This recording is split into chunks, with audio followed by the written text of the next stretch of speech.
Homero, todo mundo sabe, todo mundo já ouviu falar, não dá para a gente adentrar, se aprofundar, né, nessa história aqui, mas sabemos que foi as façanhas, né, aonde Ulisses cumpriu lá suas missões, no meio de toda a trajetória da Ilíada, da Odisseia, fala também um pouquinho em alguns embates que eles enfrentou, né? Ele, em toda a sua trajetória, atravessou os mares, eles, na verdade, foi amarrado em uma naus, para depois só o canto da sereia ser libertado.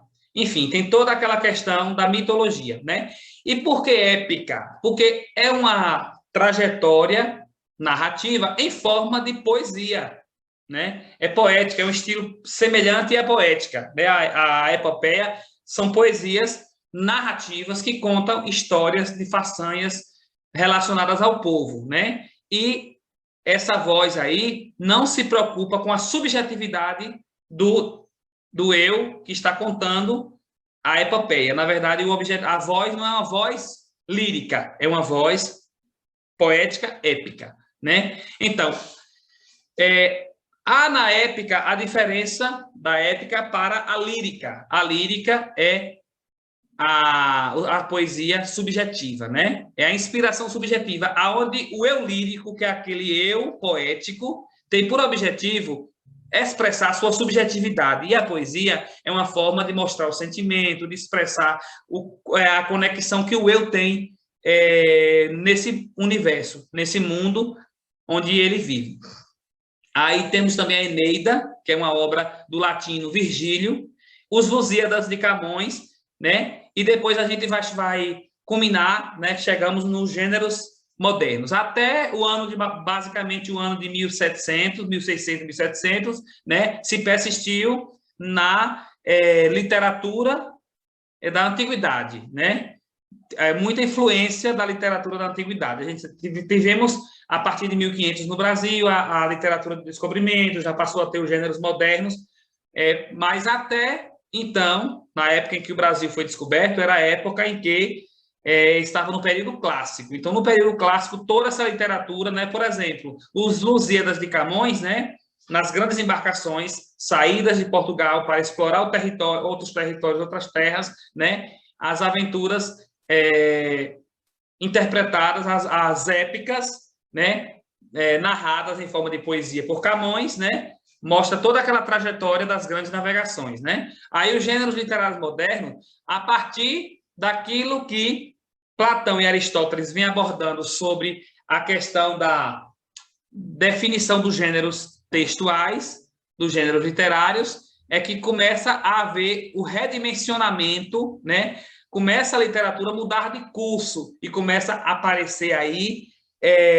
o herói, propriamente dito, aonde ele, na sua individualidade, é o protagonista. Começa a surgir o protagonismo. Nas épicas, tinha as façanhas, surgiam os heróis, sim. Tinha bastante heróis, tinha bastante... Os embates aí, nas épicas, era com os deuses, né? Os deuses, né? Na verdade, a gente vê muito falar sobre Netuno, Poseidon e outros deuses, né? Júpiter, que eram deuses louvados, né? O Júpiter era deus romano, né? Quando Roma ainda era politeísta, né? Mas aí tem toda uma gama que a gente não vai falar aqui de todos aqueles deuses da mitologia grega e da mitologia latina, tá ok? Aí começa a sumir as épicas e surgir os gêneros textuais modernos, que um novo perfil de escrita que na verdade, a prosa, né? Até então, na épica e na lírica, se tinha o quê? Se tinha as narrativas em forma de versos e estrofes, né? Tercetos, quartetos, decassílabos, enfim, epitetos, sexteto, quinteto. Então, tinha a questão da métrica era mais focada na poesia, a poesia narrativa, né? Então, o eu lírico trazia a sua inspiração da subjetividade, a lírica surge a partir de Platão e Aristóteles, onde ele começa a dizer que a literatura, né, que uma forma de fingir, né, uma forma de demonstrar uma realidade subjetiva, né? Aí surgem as canções de amor, que vai ser na época de 1300 em diante, 1200, né? Com o trovadorismo que nós vamos ver mais adiante, né? Mas até então, a partir de Aristóteles, que quando os homens passou a se apropriar de tudo aquilo que ficou escrito desses grandes filósofos gregos, é que passa a existir a lírica, né? Deixa de existir a épica, né? E passa a existir a lírica, né? A lírica moderna. Aí da lírica brota nos gêneros modernos que nós vamos ter aí o romance, a novela, nós vamos ter a crônica, os contos, né? No descobrimento do Brasil, nós já temos um gênero chamado crônica, né? Essa crônica em que consistia em contar fatos acontecidos no cotidiano das grandes navegações, tá? Então, Aristóteles, ele é o precursor da literatura, né? É o nome mais importante da literatura que nós estudamos, né?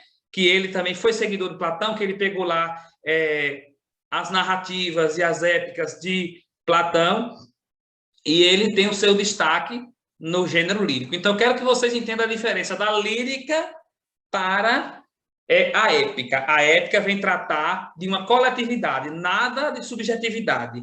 É algo que conta as façanhas dos grandes heróis nas conquistas dos territórios, nas guerras, nos embates, nos confrontos, nos grandes embates que envolviam até as divindades.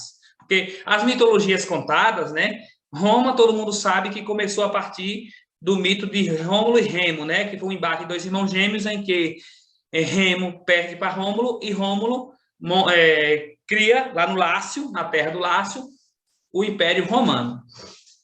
E aí, a partir daí, vem surgindo épicas. Todas essas histórias aí são histórias de épicas, né? De epopeias, tá? E aí, nos gêneros modernos que nós vamos conhecer, nós vamos trabalhar o quê? Com mini-conto, com crônica, como já falei, com romances, novelas, enfim. E depois vem toda uma questão da dramaturgia.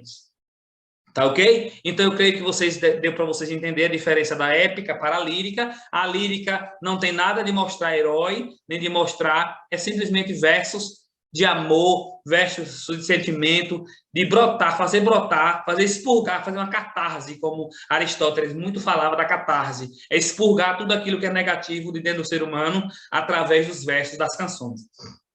Ok? Então, paramos por aqui e depois nós iremos ver a questão da dramaturgia, né? Que quando formos estudar, nos aprofundar no gênero dramático, a gente vai ver que na dramaturgia nós temos a tragédia, nós temos a comédia. A tragédia trata de finais infelizes, onde sempre tem fins trágicos, e a comédia é algo ligado ao humor, à sátira, né? Tudo isso a gente vai ver nas futuras aulas de literatura. E também tem a tragicomédia, que são obras trágicas e que traz também a questão do humor. Então, eu creio que ficou claro, né, a diferença entre épica e lírica. Eu não trago no texto aqui do slide o nome lírico, mas falei para vocês aqui que partiu da inspiração de Aristóteles e Platão. Tá ok? Paramos por aqui e vamos que vamos na nossa atividade de leitura e interpretação de texto.